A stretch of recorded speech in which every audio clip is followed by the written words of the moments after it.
There is a particular silence that descends when the lights turn off, when the room empties, when the performance ends. In that silence, something ancient stirs.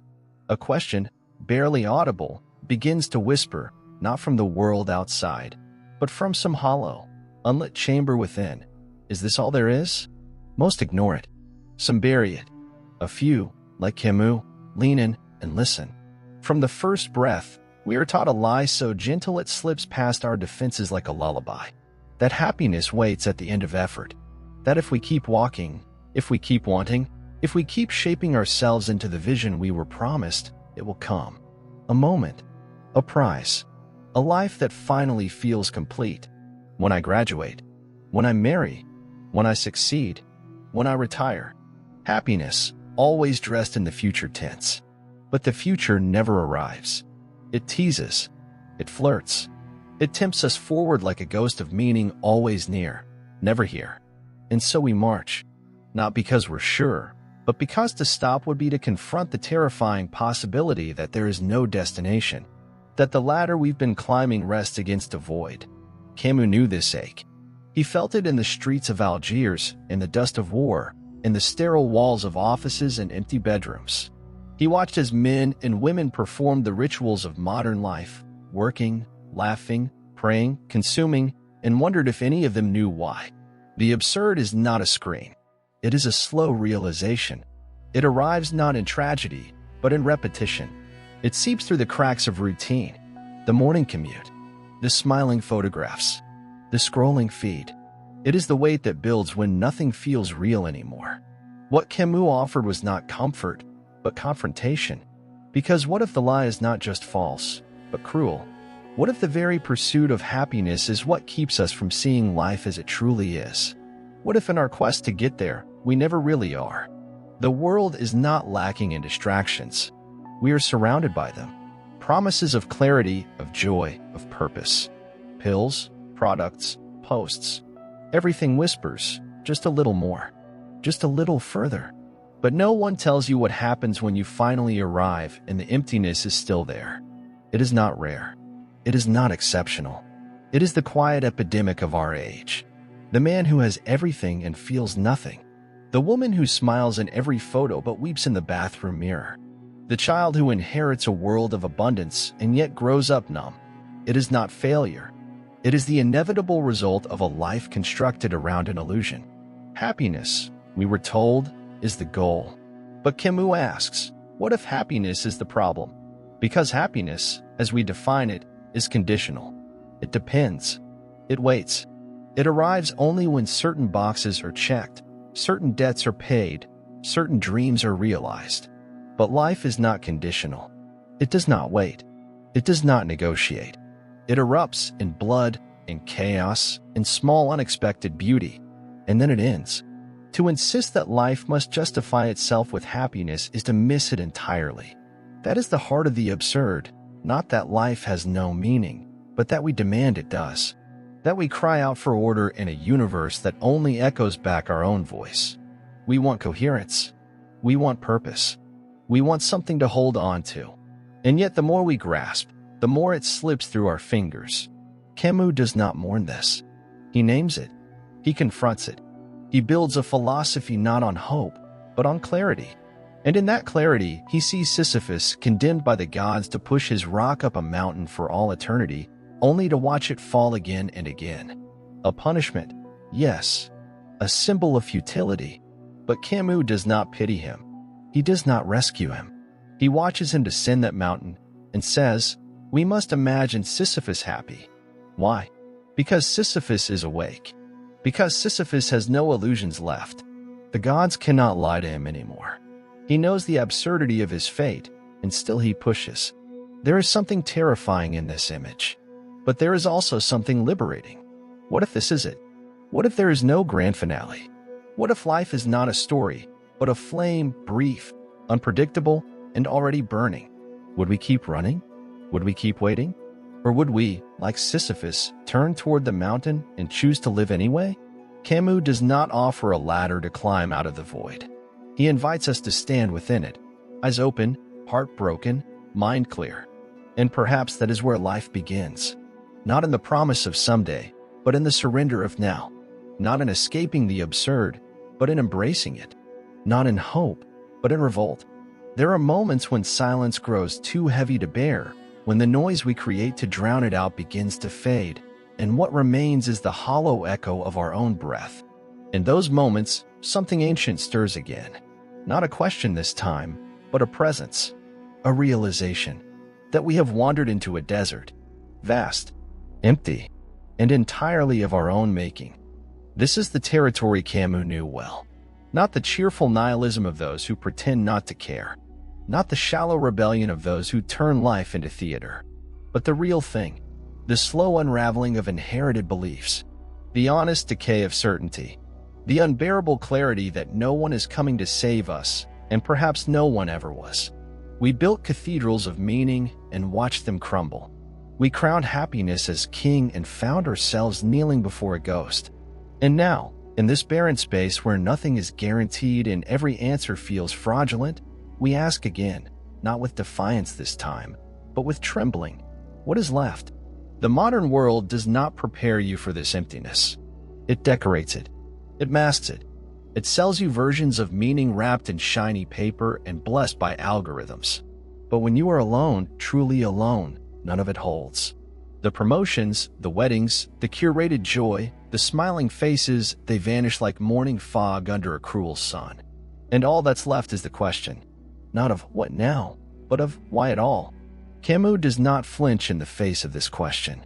He walks deeper, into the loneliness, into the absurdity, into the raw ache of being alive with no script, no certainty, no divine promise. He does not try to fill the void. He stands inside it and watches it breathe. He does not ask you to escape the desert. He asks you to feel the heat, to taste the dust, to bleed, if you must, but never to lie, because it is better to suffer in truth than to be comforted by illusion. And that is the most painful gift Camus offers, to suffer consciously. Most cannot bear it. Most look away. They rush to distract themselves with busyness, with pleasure, with ideologies that offer tidy answers. But these are crutches, not cures. The desert remains, and the only way through it is to walk. There is no map, no guide, only the beating of your own heart and the sound of your steps on dry, cracked ground. But there is something else too, something subtle, a shift, a soft light that does not come from the sky, but from within. It glows not because you found an answer, but because you stopped lying to yourself. This is what Camus calls revolt. Not anger, not violence, but the quiet decision to live fully, even in the absence of meaning. To love without justification, to create without reward, to breathe without needing a reason. And yet, even here, in the heart of this philosophy, there is no peace. There is struggle. There is fatigue. Because revolt is not a one-time act. It is a discipline, a choice made again and again, every morning, in the face of a world that offers no guarantees. To wake up knowing the universe is indifferent and still choose to care. To see that life is fragile, fleeting, absurd, and still choose to create. To understand that joy is temporary and still choose to feel. That is the burden. That is the beauty. And it is not for everyone. Camus does not promise salvation. He does not offer hope in the traditional sense. What he gives is something harder, something purer, the dignity of lucidity, the courage to see without flinching, the strength to live without lies. In a world that sells certainty as a drug, this is a radical act. And yet, even in this desert, there are moments. A child's laugh in a forgotten street, the sudden bloom of color in a dying sky, the quiet weight of someone's hand on yours, saying nothing, needing nothing, simply being. These are not answers. They are not proofs. They do not rescue us from the absurd. But they do something far more sacred. They illuminate it. Camus never asks us to deny suffering. He asks us to make it conscious, to feel it without shame, to name it without bitterness. Because only then can we begin to live, not in spite of the absurd, but with it.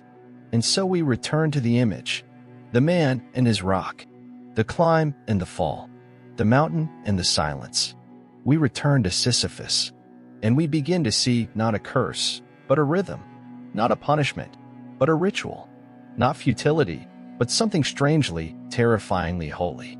We are not asked to be happy in spite of the climb. We are asked to imagine him happy because of it. Because in that moment, when he places his shoulder to the stone, knowing all will fall again, he is no longer deceived. He is no longer waiting. He is no longer pretending. He is alive. And that, perhaps, is all we ever had. Not answers, not meaning, just this breath, this burden, this revolt, and the unbearable, undeniable fact of being here. Now, still pushing. There is a particular kind of madness that no longer screams. It scrolls. It taps. It refreshes the page.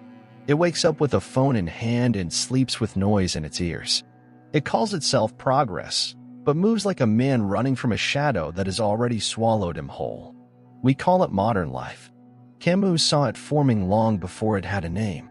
A society that confuses motion with meaning, that fears silence more than death, that cannot sit still, because to stop even for a moment would mean facing what lies beneath, a hollow hum where purpose used to be. This is not metaphor. It is architecture. It is how cities are built, how schedules are written, how people are trained from childhood to chase, to consume, to ascend. Always up, always more, never still. Stillness is dangerous. Stillness is where the question begins. And that question, once asked, changes everything. It is not loud. It does not arrive like thunder. It is subtle. It waits. It lingers just behind the laughter, just beneath the music, just after the applause. It is the moment when the distraction ends and nothing takes its place. The moment when the screen goes dark. The moment when the party ends. The moment when you wake up and realize you no longer know why you do any of it. Camus called it the absurd. But today, we have learned to call it depression, anxiety, burnout. We have wrapped it in medical terms, pharmaceutical codes, self-help slogans, anything to keep from naming the deeper wound that we no longer believe in the story we're living. Because we were told a lie, not an evil lie, not a cruel one, a well-meaning lie passed down like an heirloom. That if we stay busy, we will be fine. That if we follow the rules, we will be safe. That if we work hard, play hard, find love, find purpose, we will be fulfilled. But fulfillment does not arrive. Not fully, not lastingly. And those who achieve what they were promised, who climb to the peak of what the world calls success, find themselves staring out into a sky just as empty as before. And yet the machine keeps running. Because a society that runs on distraction does not need truth. It needs momentum. You must keep scrolling. Keep working. Keep watching. Keep optimizing. Keep becoming a better version of yourself, even if the original one is already exhausted. Camus warned of this, not with sirens, but with silence. He warned of a world where man becomes estranged from himself, where he is no longer a being, but a function, a profile, a brand, a list of goals, a stream of curated thoughts, and somewhere beneath all of it, a soul that has stopped speaking because no one listens anymore. We are not merely tired. We are disoriented. We are no longer sure where joy begins and performance ends. We no longer know the difference between connection and exposure. We no longer speak, we broadcast. And still, deep beneath all the noise, something in us mourns. Mourns the stillness we've lost. Mourns the sacred we abandoned for comfort. Mourns the truth we traded for applause. There is a reason why the image of Sisyphus remains so haunting. Because we see ourselves in him, not as punishment, but as prophecy. We too are pushing stones, not of rock, but of expectation. We too are climbing hills, not of earth, but of productivity. We too descend, not into hell, but into another morning of emails, alarms, meetings, metrics, and the unbearable thought that none of it changes anything real. And yet, revolt is still possible, not by escaping the machine, but by refusing to be numbed by it, by watching our own exhaustion without reaching for the next fix, by letting silence hurt just long enough to hear what it's trying to say. But this revolt will cost you. It will cost your place in the game. It will make you strange to others, and sometimes to yourself. Because a man who no longer believes in the lie is not easy to be around. He makes others uncomfortable, not by what he says, but by what he refuses to pretend. He no longer smiles on command. He no longer speaks when he has nothing to say. He no longer seeks shelter in distractions that once made him feel alive. He has entered the desert, and something in him has changed. Camus does not call this salvation. He calls it awareness. And in a world built on sleepwalking, awareness is its own kind of exile. But it is also the beginning, not of meaning, but of presence, not of certainty, but of attention. To live in revolt is not to have answers. It is to stand before the void and not flinch. It is to walk through the city and see through its illusions. It is to feel your own sorrow without trying to convert it into something profitable. It is to let life be meaningless and to live it anyway. And that, in a world that cannot sit still, is the most dangerous thing of all. There comes a night when sleep will not come. Not from noise, not from pain, but from something else, something formless. A heaviness beneath the ribs, a strange vibration in the chest, as if the soul, long silent, had begun to stir. At first, it is not dramatic. It is not revelation. It is not epiphany. It is a breath, a longer pause between thoughts, a sudden stillness between two heartbeats, the flickering sense that something is wrong not outside, but within. The machinery still runs. The calendar is full. The laughter continues, but it no longer reaches you. You smile, but it floats above you like mist. You speak, but your own voice sounds foreign. And then one evening, without warning, you stop. Not forever. Not with grand declarations. Just for a moment. You close the laptop. You silence the screen. You let the silence in. And something cracks. You feel it like a shift in the floor beneath your feet. You see it in the way the light falls differently on your bedroom wall. You hear it in the spaces between city sounds, as if the world itself had inhaled and didn't know what to do next. The old hunger returns, not for food, not for pleasure, but for meaning. But this time, you do not rush to feed it. You let it burn. You let it ache. And in that ache, a question unfolds. Not with language, but with presence. A question that is not seeking answers, but witness. It asks nothing. It only exists. Like fog rolling over a dark lake. For years you were told to build, to achieve, to conquer. But no one taught you how to be. To sit in a room alone and not reach for anything. To feel what is yours without labeling it, reshaping it, selling it. To fall into your own depth without drowning in shame. That night, something changes. It is not visible. It is not measurable. But it is real. You stop believing. Not in God. Not in politics. But in the scaffolding of shoulds that once held your life upright. You begin to suspect they were never holding you at all, only boxing you in. You do not burn the system. You do not run into the forest. You do not shave your head or chant at the moon. You simply watch for the first time, really watch the pattern of your own days. You see how you check your phone in silence just to avoid your own breath. You see how you laugh a little too loudly at jokes that mean nothing. You see how you crave applause even when no one is in the room. And it hurts. Not because it's shameful, but because it was never necessary. You begin to mourn the self you have never fully met. The self that was always too quiet, too sensitive, too unproductive to survive the noise. But now the noise is losing its power. You begin to hear something else beneath it. A subtle music. A thread of stillness. A language without words that has always been speaking, waiting for your attention. Camus never promised peace. He offered the desert. But now, in the heat of that desert, you begin to see what cannot be seen when comfort wraps too tightly around the mind. You see that emptiness is not the enemy. It is a mirror. It reflects the truth we spend our lives avoiding, that nothing is guaranteed, and still we live. Still we ache. Still we love. Still we wake up, pour the coffee, and touch the faces of those we care for, even when the reasons fall away. This is not meaning in the old sense. This is not the myth of a cosmic plan. This is breath. This is rebellion. This is the first quiet step away from illusion, not toward answers, but toward being. You realize the climb will not end.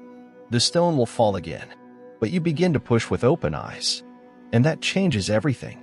There is a particular moment, not marked by clocks, when something inside you dies, not loudly, not violently, but quietly, like a candle left too long in the wind.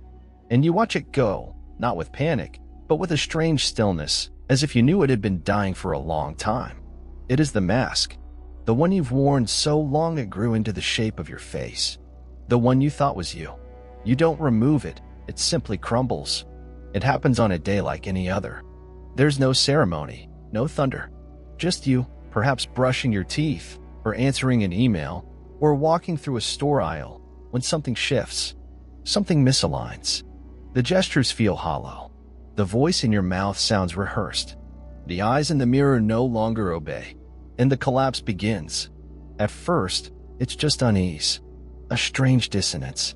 Then the flood, not of thoughts, but of clarity, a knowing that rises from somewhere deeper than reason. It doesn't need words. It doesn't argue. It just is. You see it all. The performative smiles. The career built to impress people who forgot your name. The conversations held just to avoid silence. The false urgency of tasks that mean nothing in the night. You see how much of your life has been lived as a performance, a beautifully acted play with no audience left to applaud. And you wonder how long you've been asleep with your eyes open. This is not disillusionment. It is revelation. Because to be disillusioned, you must first have illusions. And now, you don't. Camus called this confrontation the moment of the absurd. When the stories we've told ourselves about life, about order, reward, justice, destiny, fall away, and we are left with the naked sky. It is terrifying, but it is clean. There is no one left to pretend for. And that emptiness, once unbearable, becomes a kind of sanctuary. No one told you this would feel like grief. Like the slow burial of someone you once called me. You want to hold on, but your hands keep slipping. You try to speak, but the language no longer fits. So you sit, and let the silence fall like dust on every surface. This is the unraveling. This is the death of the mask. It is not noble. It is not romantic. It is the brutal honesty of returning to the core, stripped of decoration, stripped of narrative, stripped of identity. And yet, what remains is something small and indestructible. A pulse, a presence, a self that does not need to perform to be real. This is the self the world tried to smother with praise and punishment, with slogans and sales, with curated beauty and manufactured rage. But now it surfaces, fragile, raw, unimpressive, free. You begin to feel differently, not happier, not lighter, but truer. You no longer chase what once kept you running. You no longer dress your wounds in applause. You no longer seek redemption in another's eyes. You begin to speak more slowly. You begin to choose silence over small talk. You begin to weep, not from sorrow, but from the aching relief of not having to pretend anymore. This is not healing. It is exposure. And in that exposure, something shifts. The world, once filled with noise and ambition, now seems quieter. Not because it changed, but because you stopped fighting it. You stopped demanding it explain itself. You let it be meaningless. And strangely, that meaninglessness begins to bloom. Not like a rose. Like a desert flower, unseen by most, fed only by darkness and dust. You walk the same streets, but they no longer control you. You hear the same lies, but they no longer bind you. You feel the same fears, but they no longer own you. Because something has been surrendered. And in that surrender, there is space. For breath. For sorrow. For joy. For something beyond the nameable. This is not enlightenment. This is aftermath.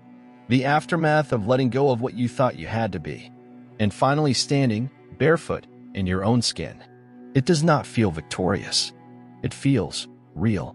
And perhaps that is enough. There is a silence that comes after the storm. Not the silence of peace, but of space, the vast openness that remains once everything unnecessary has been stripped away. It does not announce itself. It does not arrive with light. It lingers, like the final note of a song that never ends. Like breath, just after we've stopped asking why. Here, there are no more illusions to protect. No scripts left to follow. Only the raw, unpolished fact of being alive, and the faint astonishment that it continues. You wake. You stretch.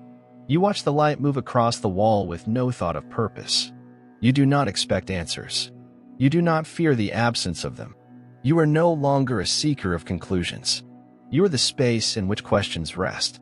Camus never asked us to find meaning. He asked us to stand in its absence without breaking. And in doing so, something else awakens, not certainty, but intimacy. With life, with death, with the tremble beneath your skin that reminds you, you are still here. The world remains absurd. That does not change. The routines return. The clocks keep time. The voices rise and fall like tides.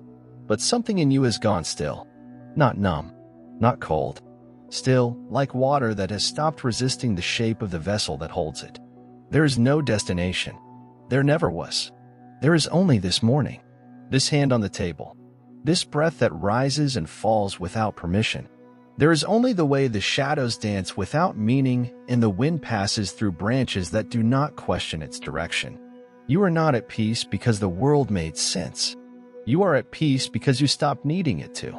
In this place, the absurd becomes sacred, not because it explains, but because it reveals. Because in its empty hands, it holds nothing, and nothing is what we feared most. And what we needed most. You begin to feel the quiet as a presence, not a void. You begin to notice the space between things, the softness of someone's voice when they forget to pretend, the way silence gathers in corners, the way your own heartbeat sounds louder when you stop filling the air. You begin to live as one who is not afraid to vanish. You begin to love as one who does not need to possess. You begin to suffer without asking for escape. This is not apathy. This is devotion. To existence as it is, unwrapped, unframed, unredeemed. To the unspectacular beauty of simply being. You walk without purpose. You sit without reason. You smile, not because something is funny, but because something you cannot name has lifted, finally, from your shoulders. This is not a philosophy. It is a return. To the self before the mask. To the breath before the story. To the child who did not need to be anything more than present. You no longer ask what it means. You no longer ask what it's for. You no longer ask how long it will last. You simply notice. The steam from your tea. The weight of your body in the chair. The light shifting across your skin. You are not free from life. You are free with it. Like Sisyphus. Not broken. Not transcendent. Just aware. Just walking. Just pushing the stone. And when it falls, as it always does, you descend, not with grief, not with hope, but with presence. Because this, all of it, the fall, the climb, the sky above, the silence within, is yours. And that, finally, is enough.